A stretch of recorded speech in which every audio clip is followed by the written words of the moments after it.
ബഹുമാനപ്പെട്ട ഷെയ്ഖുന അള്ളാഹു അവിടുത്തെ ദർജ വർദ്ധിപ്പിക്കട്ടെ. കേരള മുസ്ലിങ്ങൾ വലിയ പ്രതിസന്ധികൾ നേരിടുന്ന പ്രത്യേകമായൊരു സാഹചര്യം. ആ സാഹചര്യത്തെക്കുറിച്ച് ഞാൻ നിങ്ങളോട് പ്രത്യേകം പറയേണ്ടതില്ലല്ലോ. ഇവിടെ തന്നെ വന്നു പ്രസംഗിച്ചു പോയ ആളാണ് ഞാൻ. ആ ഓർമ്മകളൊക്കെ ഇപ്പോഴും ഉള്ള ആളുകൾ എൻ്റെ സദസ്സിലുണ്ട്. നാം വല്ലാതെ ഭീതിപ്പെട്ട ചില ദിവസങ്ങളുണ്ടായിരുന്നു. നാം വേദന സഹിച്ച കാലഘട്ടമുണ്ടായിരുന്നു.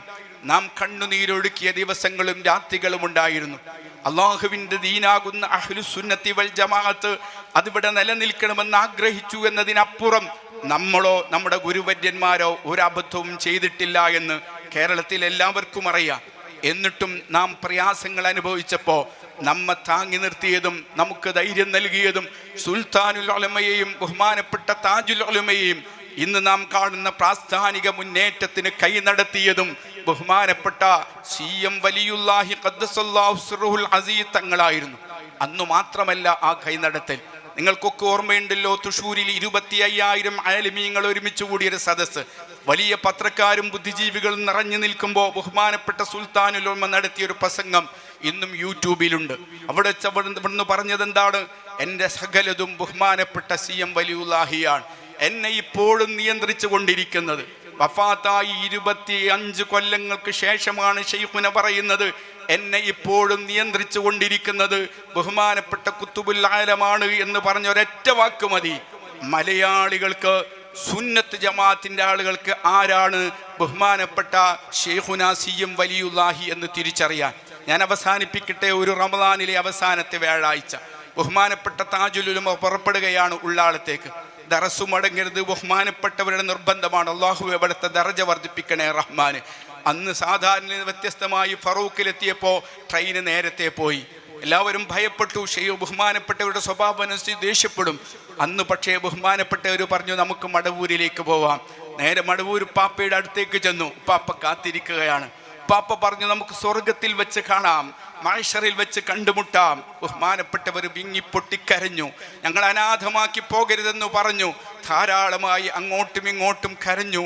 ബഹുമാനപ്പെട്ടവർ അവസാനം അവിടുത്തെ ശരീരത്തിൽ 17 വർഷമായി ഉപയോഗിച്ചു കൊണ്ടിരുന്ന വസ്ത്രം എടുത്തു കൊടുത്തു.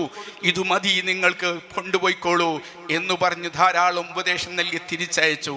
ബഹുമാനപ്പെട്ട ഉള്ളാളപ്പാപ്പ നേരെ മദനി ഷരീഫിലേക്ക് പോയി. ആ റമദാൻ അവസാനിച്ചു. ശവ്വാൽ 1-2 മുറിവിനൽപ്പം വേദന കൂടി. ഒരു പരിശുദ്ധമായ റമദാനിലെ വ്യാഴാഴ്ച രാത്രി ഷെയ്ഖുന വേദന കൊണ്ട് പെടയുകയാണ്. അള്ളാഹു റബ്ബുൽ ഇസ്സത്തായ റബ്ബിൻ്റെ ഖളാ അനുസരിച്ച് ഷെയ്ഖുനാക്ക് വല്ലാത്ത വിഷമമുണ്ട്. അതാ വെള്ളിയാഴ്ച സുബഹിയോടടുത്തപ്പോൾ കിണാശ്ശേരി ഷെയ്ഖുനയുടെ ദിക്റാണ് ഇവിടെ വെച്ച് നടന്നുകൊണ്ടിരിക്കുന്നത് എന്നറിയുമ്പോൾ എനിക്ക് നേരം വെളുക്കുവോളം പ്രസംഗിച്ചാലും എൻ്റെ ആവേശം അവസാനിക്കില്ല. ഈ ദിക്ർ നിലനിൽക്കുന്ന ഒരു മജ്‌ലിസിൽ വരാൻ അള്ളാഹു നൽകിയ ഈ ഭാഗ്യത്തിൻ്റെ ബറക്കത്ത് കൊണ്ട് അള്ളാഹു നമ്മളെ ഇരു വീട്ടിലും വിജയിപ്പിക്കുമാറാവട്ടെ. ബഹുമാനപ്പെട്ട ഷെയ്ഖുന, ബഹുമാനപ്പെട്ടവർ അതാ സുബഹി കഴിഞ്ഞു, സംസാരമൊക്കെ അവസാനിപ്പിച്ചു. എല്ലാവർക്കും കൊടുക്കേണ്ട ഉപദേശങ്ങൾ നൽകി. അവിടെ ദിക്റുകളുടെ ശബ്ദം ഉയരാൻ തുടങ്ങി. ദിക്റുകൾ ഇങ്ങനെ ഉയർന്നു വന്നു. ഏകദേശം സുബഹി കുറച്ച് മുന്നോട്ട് പോയി. ളുഹായുടെ ടൈമായി. കിണാശ്ശേരി ഹാജിക്ക് അള്ളാഹു ദർജ വർദ്ധിപ്പിക്കട്ടെ മഹാനവർകൾ പറഞ്ഞു ഉറക്കെ ചൊല്ലിക്കോളൂ. ദിക്റിൻ്റെ മന്ത്രധ്വനികൾ ഉറക്കെ ഉറക്കെ ഉറക്കെ ചൊല്ലിക്കൊണ്ടിരിക്കുന്ന എനിക്ക് ഷെയ്ഖുന അവിടുത്തെ കൈയൊന്ന് നീട്ടിവെച്ചു കൊടുത്തു. മലായിക്കത്ത് അലൈഹിസ്സലാം റൂഹ് പിടിച്ചുകൊണ്ടിരിക്കുകയാണ്. ആ സ്വയം കൈ നീട്ടിവെച്ചു കൊടുത്ത റൂഹ് നെഞ്ചിലെത്തി. തൻ്റെ ശിഷ്യന്മാർ ഉറക്ക ദിക്റുകൾ ചൊല്ലിക്കൊണ്ടിരിക്കെ ശാന്ത ഗാംഭീര്യത്തോടെ ആ ഹൃദയത്തിൽ നിന്ന് നേരെ അതാ റൂഹ് പുറത്തേക്ക് വരികയാണ്. ഒന്നും പെടഞ്ഞില്ല, ശബ്ദമിടറിയില്ല, ഒരു ശബ്ദ വിഷമം തോന്നിയില്ല, കൈകാലിട്ടടിച്ചില്ല. ഉറങ്ങിക്കിടക്കുന്നത് പോലെ ഷെയ്ഖുന ശവ്വാൽ 4 വെള്ളിയാഴ്ച ളുഹാ സമയത്ത് ലോകത്തോട് വിട പറഞ്ഞു. കേരളം ഏറ്റവും കൂടുതൽ കരഞ്ഞ ഒരു ദിവസം, ജനലക്ഷങ്ങൾ വാവിട്ട് നിലവിളിച്ച ദിവസം, ലോകത്തിൻ്റെ എല്ലാ ഭാഗത്തും കണ്ണുനീർ കയങ്ങൾ നിറഞ്ഞു നിൽക്കുന്ന ദിവസം.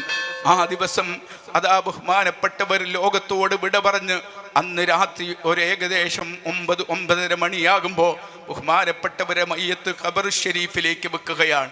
ആദരണീയരായ ആലിമീങ്ങളുടെ നേതൃത്വത്തിൽ ബഹുമാനപ്പെട്ട മൂപ്പൻ്റെ വീട്ടിൽ അവിടുത്തെ നേതൃത്വത്തിലും ബഹുമാനപ്പെട്ട ഉസ്താദുമാരുടെ നേതൃത്വത്തിലും നിസ്കാരം നടന്നിട്ടുണ്ട്.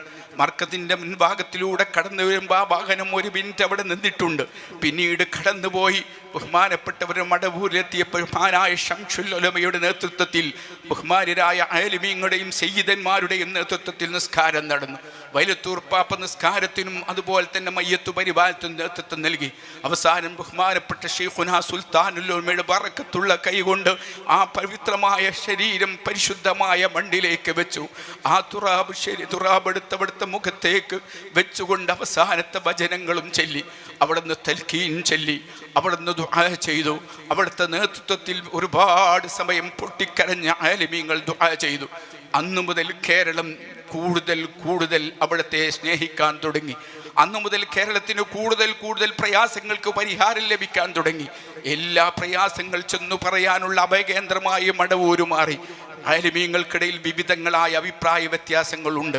എല്ലാവരും ഒരുമിച്ച് ആദരിക്കുകയും ബഹുമാനിക്കുകയും അംഗീകരിക്കുകയും ചെയ്യുന്ന ഒരു മഹാഗുരുവായി ഇന്ന് നമ്മുടെ മുന്നിൽ ബഹുമാനപ്പെട്ട CM വലിയുല്ലാഹി ഖദ്ദസല്ലാഹു സിറഹുൽ അസീസ് നിലനിൽക്കുകയാണ്. ഏതു പ്രയാസം ചെന്നു പറഞ്ഞാലും ആത്മാർത്ഥമായി ഇതുവരെ എന്തു പറഞ്ഞിട്ടും പരിഹാരം കിട്ടാത്ത ഒരു വേദിയും എൻ്റെ ജീവിതത്തിൽ ഉണ്ടായിട്ടില്ല. ഞാൻ അവസാനിപ്പിക്കട്ടെ. ഈ കഴിഞ്ഞ പെരുന്നാൾ ദിവസം എനിക്ക് വൈരസ്തംഭനം വന്നു. വല്ലാത്ത പ്രയാസമായി. വെള്ളിയാഴ്ച ദിവസമാണ്. ജുമാക്ക് നേതൃത്വം കൊടുക്കേണ്ടതാണ്. ജുമാ നേതൃത്വം കൊടുക്കാൻ വേണ്ടി പോകണമെന്ന് കൊതിച്ചു കൊണ്ടിരിക്കുന്നു. ജുമാക്ക് പോകാൻ കഴിയുന്നില്ല. പെരുന്നാൾ പള്ളിക്ക് പോകാൻ കഴിയുന്നില്ല. ഒരല്പമെങ്കിലും ഭക്ഷണം കഴിക്കാൻ കഴിയുന്നില്ല. ഒരു ദിവസം കഴിഞ്ഞു. സുഖമാകുമെന്ന് കരുതി മരുന്ന് മാറി കഴിച്ചു. അവസാനം ബഹുമാനപ്പെട്ടവരുടെ ആണ്ടിൻ്റെ ദിവസം വന്നപ്പോൾ ഞാൻ ഇറങ്ങി ഓടി. കഴിയുന്ന രൂപത്തിൽ വാഹനത്തിലിരുന്നു. നേരെ മടവൂരിലെത്തി. എൻ്റെ സങ്കടങ്ങൾ പറഞ്ഞു ഞാൻ തിരിച്ചു വന്നു. അള്ളാഹുവിൻ്റെ തൗഫീക്ക് കൊണ്ട് ഇന്ന് നിങ്ങളുടെ മുന്നിൽ പ്രസംഗിക്കുന്ന എനിക്ക് ഒരു മരുന്നും പിന്നെ കഴിക്കേണ്ടി വന്നിട്ടില്ല. ഒരു രോഗവും അപ്പേരിൽ എനിക്ക് സഹിക്കേണ്ടി വരികയും ചെയ്തിട്ടില്ല. ഇങ്ങനെ ഓരോ അനുഭവങ്ങളും എനിക്ക് നേരം പുലരുവോളം പറയാനുണ്ട്. ധാരാളം നേതാക്കളും ചെയ്തൊക്കെ ഉൾക്കുന്ന ഒരു സദസ്സിൽ ഞാൻ നീട്ടിക്കൊണ്ടുപോകുന്നത് അനാദരവാണെന്ന് മനസ്സിലാക്കി ഷെയ്ഖുനായുടെ മദതുള്ള ഒരു രാത്രിയാക്കി ഇന്നത്തെ രാത്രി അള്ളാഹു മാറ്റിത്തരുമാറാവട്ടെ. അള്ളാഹു നമ്മുടെ പ്രയാസങ്ങൾക്ക് പരിഹാരം നൽകട്ടെ. എല്ലാ ബലാകളും അള്ളാഹു നീക്കി തരുമാറാവട്ടെ. എല്ലാ ഹൈറായ ഉദ്ദേശങ്ങളും അള്ളാഹു പൂർത്തിയാക്കുമാറാവട്ടെ എന്ന് ദുആ ചെയ്ത് വആഖിറു ദഅവാന അനിൽ ഹംദുലില്ലാഹി റബ്ബിൽ ആലമീൻ. അസ്സലാമു അലൈക്കും വറഹ്മത്തുള്ളാഹി വബറകാതുഹു.